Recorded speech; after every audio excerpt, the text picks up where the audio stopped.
Alors, ici, c'est une démonstration qui demande toujours l'usage des formules.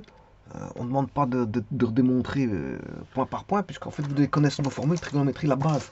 La trigonométrie, c'est la connaissance de ces formules. Vous ne pouvez pas, je veux dire, entamer des exercices de trigonométrie si vous ne connaissez pas vos formules de trigonométrie. Donc, la première chose, c'est d'aller revoir vos formules, si vous ne les connaissez pas. Et donc, ici, il y a un timing qui est donné. Voilà, je rappelle que c'est 1 plus tangente carré multiplié par 1 moins sin carré A. A appartient au domaine de la tangente, il n'y a pas de problème ici. Et il faut démontrer que ce produit-là vaut 1. Alors, vous avez 10 secondes pour la résolution. 10 secondes, j'ai mis 10 secondes, bon, c'est 5 secondes, même moins, mais simplement c'est l'écriture. Si vous écrivez pas vite, ben, ça prend un certain temps pour l'écriture. C'est l'écriture qui va passer du temps. Voilà, c'est l'écriture. Mais la réponse est très simple. Hein. Je vous rappelle que 1 plus tangente carré de A, c'est la sécante carré A.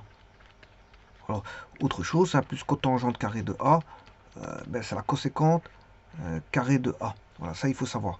Et en plus de ça, vous devez savoir que sin carré A plus cos carré A égale 1. Donc ce qui veut dire que 1 moins sin carré de A, c'est cos carré A.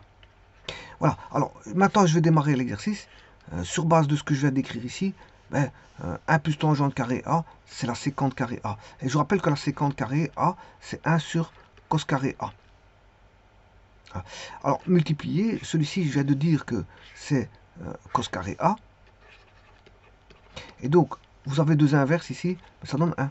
Voilà. C'est pour ça que j'ai dit 10 secondes. Voilà, normalement, j'aurais pu remettre à 5 secondes, mais c'est le temps d'écrire. Hein, le temps d'écrire. Si des gens n'écrivent pas vite, on met 10 secondes. On va dire ça comme ça. Alors, bien sûr, les formules utilisées du formulaire sont basées ici.